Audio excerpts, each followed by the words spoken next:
बताइए।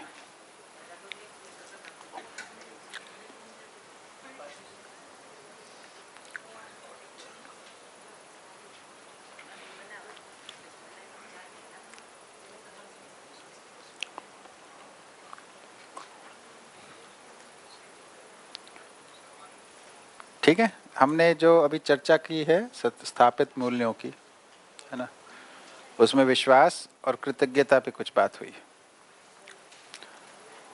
है ना।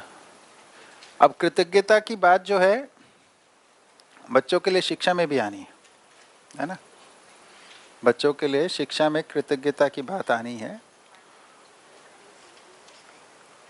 उनके लिए जो इतना फैला हुआ रूप से पहले छोटी छोटी बातें शुरू की जा सकती कृतज्ञता के अर्थ में। जैसे हर मानव संतान जो है वो अपने माता पिता के प्रति कृतज्ञ हो सकता है। किस आधार पर कृतज्ञ हो सकता है ना, कि उसको जो शरीर है वो तो माता पिता से ही मिला है, एक बात है ना। दूसरा कि बचपन में हर मानव संतान की खूब सेवा हुई है तभी वो बड़ा हो पाया। मानव संतान ही ऐसी संतान है जिसकी अगर सेवा ना हो तो वो जिंदा नहीं रहती। तो जो जिंदा है यानी जिसका स्वस्थ शरीर है आज, इन सब की खूब सेवा हुई है बचपन में, तभी तो अभी स्वस्थ है, तभी तो जिंदा है। ठीक है ना।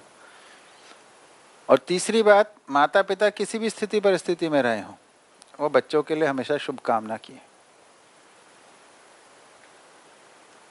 ठीक है ना। तो अब इन तीनों बातों को ध्यान में लाया जाए, अपने माता पिता को ध्यान में लाया जाए और इन तीनों बातों को ध्यान में लाया जाए, क्या भाव बनता है। ठीक है ना। अब ऐसे में इस भाव के साथ उनसे गुस्सा नाराजगी कुछ हो सकती है? नहीं हो सकती। ठीक है। चलिए, ये तो हो गया बढ़िया अपने माता पिता के साथ। अब जैसे हमारी पत्नी जी हैं या हमारे पति जी हैं, उनके भी माता पिता हैं, उनके प्रति कुछ कृतज्ञता होगी,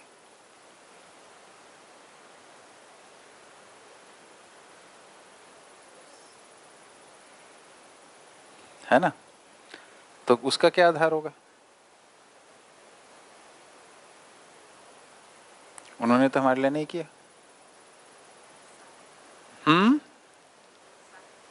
हाँ, तो उन्होंने हमारे जो पति या पत्नी जो हैं उनके लिए किया, इस वजह से वो हैं।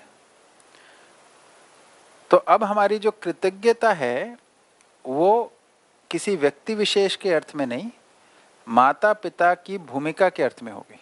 माता पिता वो है जो संतान की सेवा करते हैं, उसको शरीर प्रदान करते हैं, उनकी शुभकामना करते हैं। तो सर्व मानव के लिए हो गई। सर्व मानव में या मानव में जितने भी माता पिता भूमिका में हैं, आज हैं, कल थे, आगे होंगे, उन सब के प्रति हम कृतज्ञ हो गए। तो ये भी सार्वभौमिक सार्वकालिक हो गया। ठीक है ना। इस विधि से हमारे को इन मूल्यों को देखना है। हम नहीं तो बहुत सिचुएशनल और बहुत व्यक्तिगत रूप में देखते हैं इनको, है ना। ये इतने संकीर्ण नहीं है, ये काफी विशाल चीज है मूल्य, क्योंकि इसके आधार पर ही सारी मानवीयता है।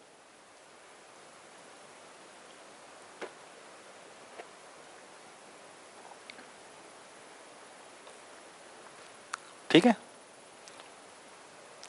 तो कृतज्ञता सबको स्पष्ट हुआ?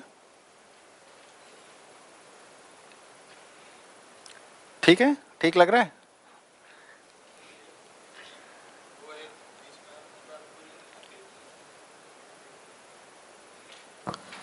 स्थापित मूल्य है उसको क्रिया से हमने ज़्यादातर एग्जाम्पल दिए। हाँ, आपने अभी भी कहा कि उसको समझ कुछ बनती है उसके आधार पर उसके देखा मूल में कोई समझ है। स्थापित मूल्य के, हर स्थापित मूल्य के मूल में कोई समझ है। वो भी एकदम स्पष्ट नहीं हो रहा है कि मतलब हाँ, अभी क्या समझ। तो अभी दो की बात हुई है, दो में स्पष्ट हुआ। विश्वास के लिए क्या समझ है, विश्वास स्पष्ट हुआ। और कृतज्ञता। हाँ, कृतज्ञता में क्या समझ है, स्पष्ट हुआ। विश्वास में क्या समझ है, मूल में स्पष्ट हुआ नहीं हुआ, है ना। तो बताओ भैया, बताइए, बताएंगे। विश्वास में जो आपने 3 ज्ञान बताए, स्वयं के प्रति विश्वास में जीवन ज्ञान, अस्तित्व दर्शन ज्ञान और मान, और इसमें आपने कृतज्ञता में बताया कि अस्तित्व सह अस्तित्व है, तो मूल में वो है, इसी के लिए कृतज्ञता। तो बेस कुछ ना कुछ समझ है, उसी पे ही सभी मूल्य है। हाँ, ठीक है ना। तो विश्वास को हमने क्या अर्थ देखा कि ऐसा है, तो मेरा स्वरूप कैसा है जीवन ज्ञान से स्पष्ट हो जाता है, तो इसलिए स्वयं में विश्वास, है ना। फिर संसार का स्वरूप कैसा है ना। वो 3 प्रश्न है, तो उन 3 प्रश्न के उत्तर में 3 ज्ञान है।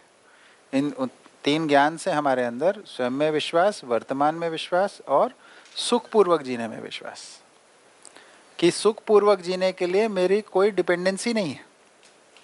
मैं बहुत आराम से, जो मेरे पास अवसर, साधन, प्रोत्साहन है, इसमें बड़े आराम से कर लूँगा। अभी तो ये लगता है ना सुखपूर्वक जीने में, अरे ये परेशानी है, वो परेशानी है, अव्यवस्था है, ये है, वो है। दुनिया नहीं बदलती, हम ही बदल जाते हैं, हमें वही सब अनुकूल लगने लगता है। ये मानवीयतापूर्ण जी सकता हूँ, ये बदल जाता है हमारे अंदर। तो अब हम मानवीयतापूर्ण जीने लगते हैं तो हम व्यवस्था के अनुरूप जीने लगते हैं। व्यवस्था के अनुरूप जीने लगते हैं तो हम दूसरों के लिए सहयोगी हो गए, सभी के लिए सहयोग, क्योंकि हम व्यवस्था के अनुरूप जीने लग गए।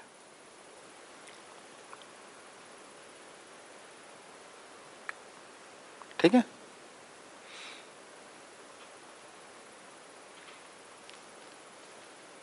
चलिए अब एक उदाहरण और लेते हैं, ममता का।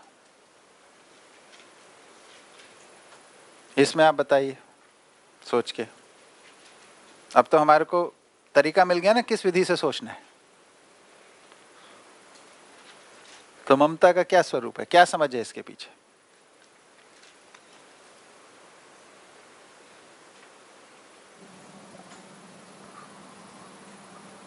मतलब जो जिसको हमने संबंधी के रूप में स्वीकारा है, उसके पोषण, उसके शरीर के पोषण का भाव, उसके लिए जिम्मेदारी कंडीशनल है,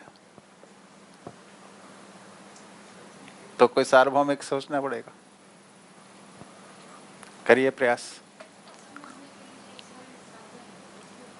हाँ, माइक से बोलिए ना दीदी।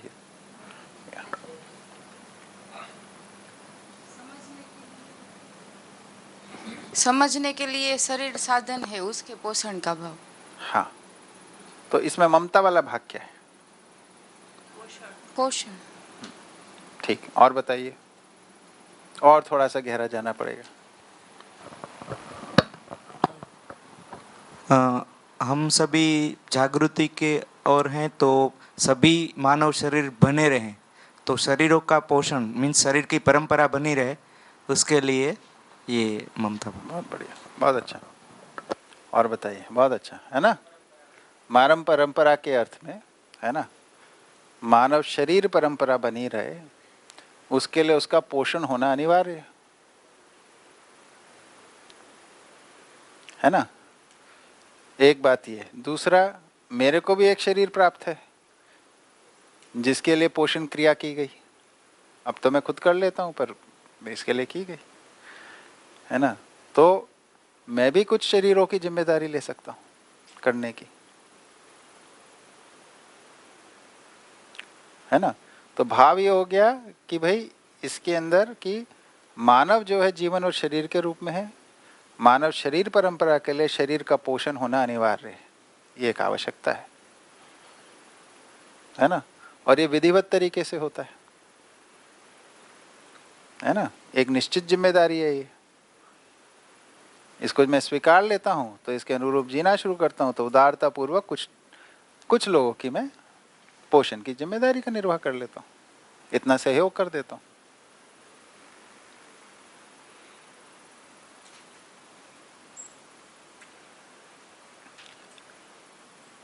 ये आदर्शवादी तो नहीं लग रहा सुन के? प्रैक्टिकल है कि नहीं है? जीने लायक है कि नहीं है? ये जो परिभाषाएं हम बोल रहे हैं, है ना, जो हम देख रहे हैं इसको अर्थ, है ना, इसको हम रिलेट कर पा रहे हैं कि नहीं कर पा रहे? ये मूल मुद्दा है ना। इसका दार्शनिक पक्ष भी ठीक होना है, यानी तात्विक पक्ष, वो भी पकड़ में आना है, जो हम बोल रहे हैं समझ का क्या है, उसके मूल में क्या ज्ञान का बिंदु है, और इसका व्यवहारिक पक्ष भी स्पष्ट होना है। तब तो मूल्यों का निर्वाह हो पाएगा, उससे कम में कैसे होगा? ठीक है ना।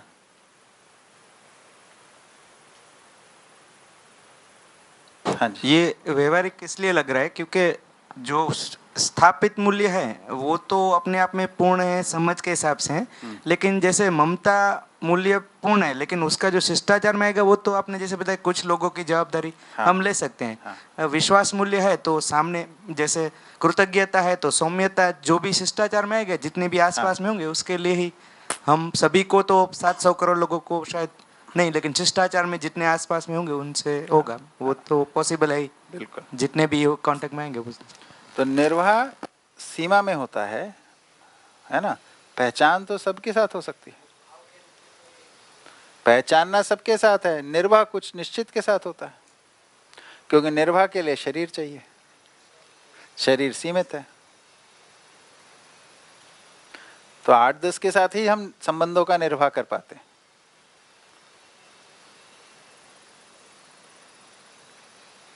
ठीक है ना।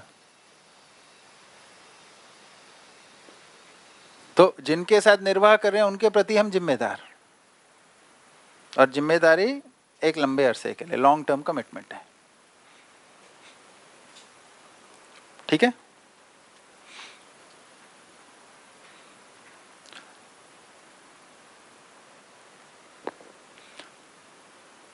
गौरव क्या होता है?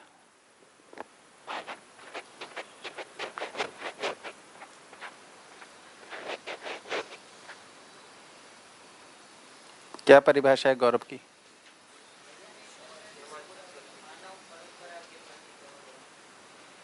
हाँ, किसके प्रति में बाद में जाएंगे, पहले गौरव की परिभाषा पकड़िए। देखिए, तरीका हमें पकड़ना है, नहीं तो क्या है गौरव की परिभाषा, बताइए।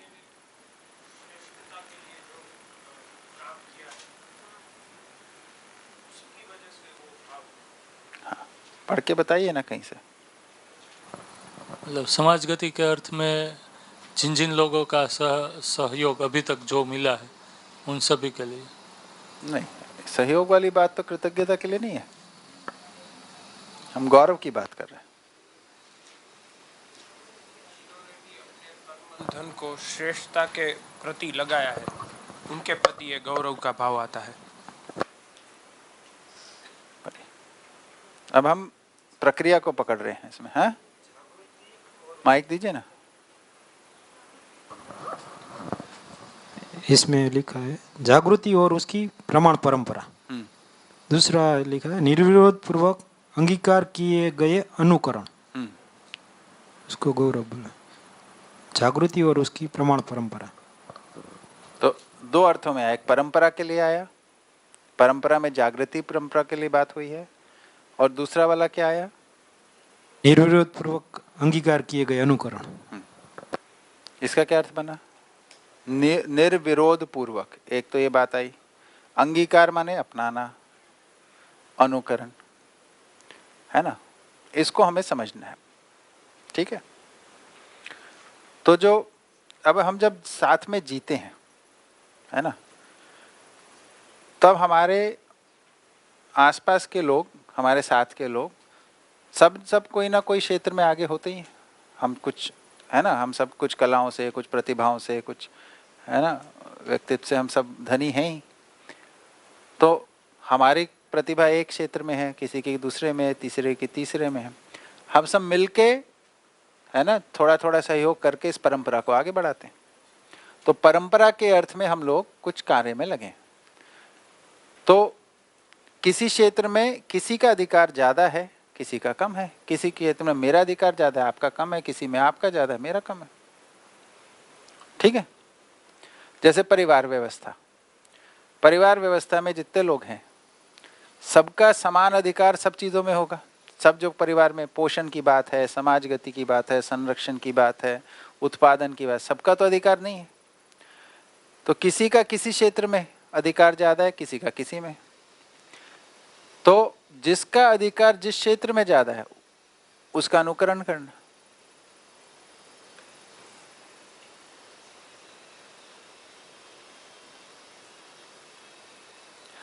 ये समझ में आया? इसको पकड़ना बहुत जरूरी है। परिवार में अभी सबसे ज्यादा गौरव का अभाव है। ठीक है। तो इसमें जिसका अधिकार ज्यादा है, पहले ये पहचानना पड़ेगा ना कि ये इस क्षेत्र में मुझसे श्रेष्ठ हैं। इसका अप्रिसिएशन होना पड़ेगा, है ना। इसका अप्रिसिएशन होगा तो फिर उस क्षेत्र में उनका अनुकरण आप कर सकते हो।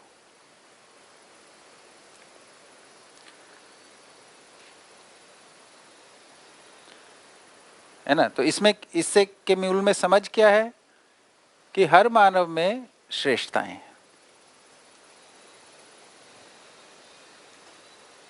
और श्रेष्ठताएं सभी जागृति के क्रम में हैं, जागृति के अर्थ में है ना।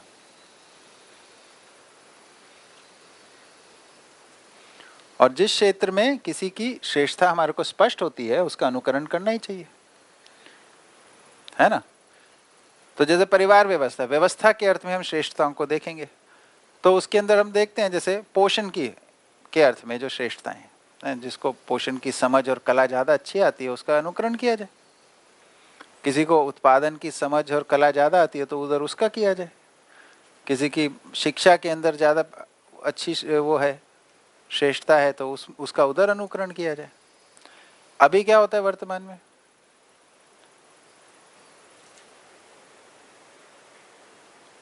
परिवार में किसकी चलती है? एक आदमी की। तो परिवार में शासन चलता है। किसका चलता है? जो सर्वाधिक कमाता है उसका शासन चलता है। वो सारी चीजों में दखल अंदाजी रखता है।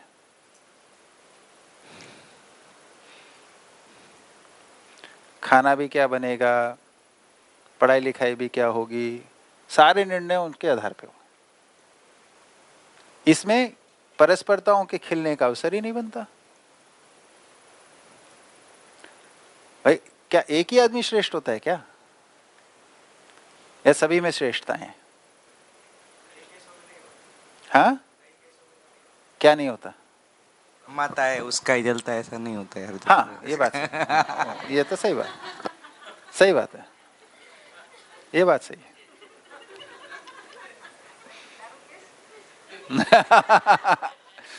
ये नहीं पूछिए।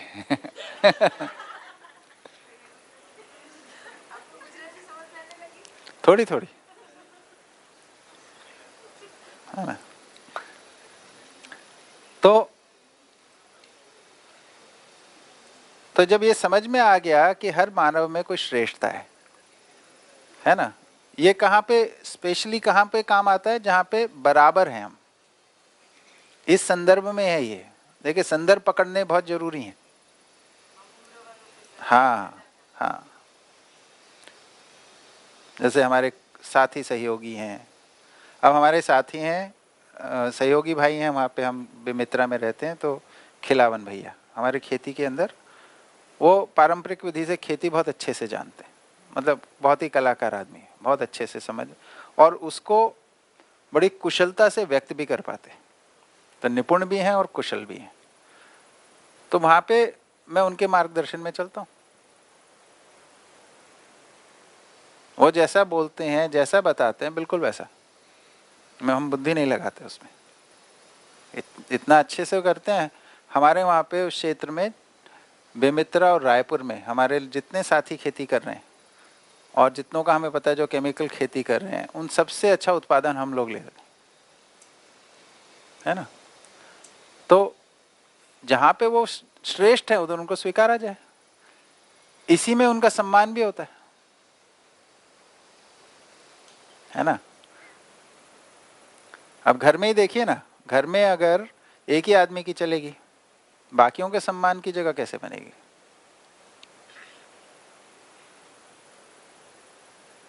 है ना। तो इसके लिए हमारे को ये गौरव को समझना जरूरी है कि हर व्यक्ति में श्रेष्ठताएं हैं, उन श्रेष्ठताओं को हमें पहचानना है, उन श्रेष्ठताओं को स्वीकार के अभिव्यक्त करना है कि आप में श्रेष्ठता है, और जहां जब आवश्यकता हो उसका अनुकरण करना है।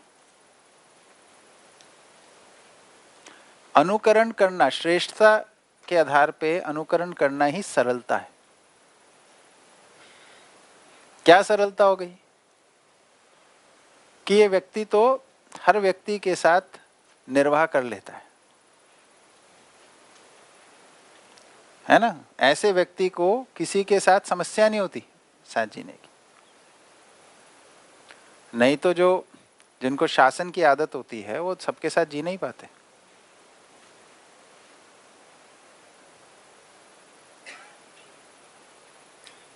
तो ये सरलता पूर्वक जीना बहुत आवश्यक है परिवार में। परिवार में भी सरलता पूर्वक जीने का बहुत अभाव है, बहुत ज्यादा अभाव है ना। तो सबकी श्रेष्ठताओं को स्वीकारने की हमारे में दृष्टि चाहिए। तो उसके लिए पहले स्वीकार होना पड़ेगा हर मानव में श्रेष्ठता होती है। तो क्या क्या श्रेष्ठता है, जहां जहां वो अनुकरणीय है वहां अनुकरण किया जाए उसका। ठीक है। बाकी मूल्य होमवर्क है ना, कुछ शोध किया जाए, थोड़ा थोड़ा इशारा काफी है। 5 बचे हैं, 5 आप लोग देख लेंगे। नहीं 5 बजे नहीं है, 5 मूल्य बच्चे हैं। नहीं सब घड़ी देखने लगे ना इसलिए।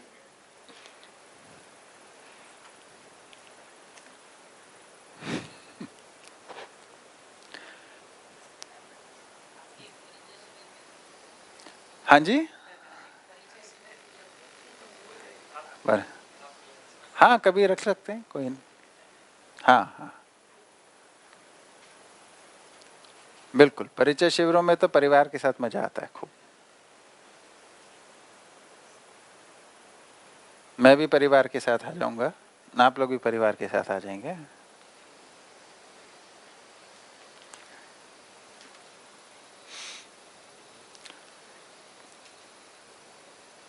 तो मूल्यों पे ध्यान देने से है ना, स्थापित मूल्यों को की जो हमारे को जो स्पष्टता बनती है कि ये समझ के मूल, इनके मूल में कोई समझ का बिंदु है ना। फिर ये समझ में आता है कि इसलिए ज्ञान के आधार पे ये अर्जित होंगे, उससे कम में नहीं होंगे। जब तक इसको समझ से नहीं जोड़ा होता हमने, तब तक फिर यही लगता है कि अच्छा हम तो जानते ही हैं इसको, अभी तो कुछ कर ही लेते हैं इसको लेके। और दूसरा, इनको हम बहुत ही कंडीशनल बना लेते हैं, या परिस्थिति से जोड़ लेते हैं, व्यक्ति से जोड़ लेते हैं ना, वो उससे भी मुक्त होने की जरूरत है।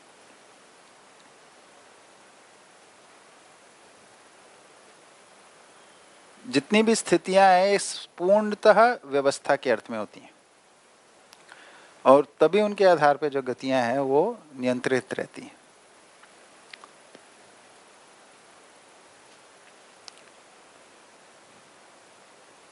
ठीक है। तो अब अपने कर्म दर्शन में क्या क्या बचा है, वो वाला जो अध्याय 3 की जो वो है क्रमांक है ना, उसको जरा एक बार बताइए। बोलता जाऊँ भैया, बोलता जाऊँ भैया। हाँ पढ़ दीजिए, पढ़ दीजिए। परमाणु संरचना एवं अणु रचना, विकास क्रम विकास, तीसरा है परमाणु में विकास। ये तीनों तो हो गए हमारी बात, है ना। हाँ ठीक है। फिर चौथा है मनस्वस्थता का रूप, स्वरूप। हाँ। 5वां है सह अस्तित्व स्थिर है, विकास और जागृति निश्चित है। अनुभव और जागृति की स्थिरता और निश्चितता। ऊष्मा और धरती का संतुलन, हम्म, स्थिति गति, हम्म, मात्रा, गुण, हम्म। बल शक्ति, परावर्तन प्रत्यावर्तन, ये हो गया परावर्तन प्रत्यावर्तन हमारा। दबाव, प्रवाह, तरंग, विद्युत चुंबकीय बल, हम्म, देश, दिशा, दूरी, विस्तार, आयाम, कोण, हम्म, काल, हम्म, प्राणावस्था, मानव शरीर और जीवन के संयुक्त रूप में मानव, हम्म। ज्ञान, ज्ञाता, ज्ञेय, दृष्टा, कर्ता, भोक्ता।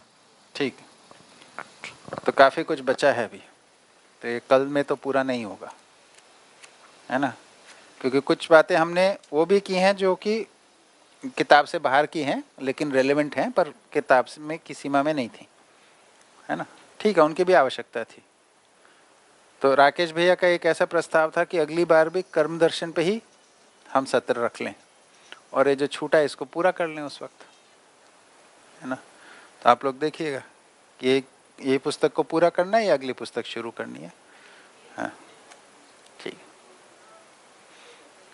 ठीक है। तो अभी जो समय अपने पास है इसमें हम ये वाली बात कर लेते हैं कि प्राणावस्था, मानव शरीर और जीवन के संयुक्त रूप में मानव, इसकी क्या रेलेवेंस है ना। तो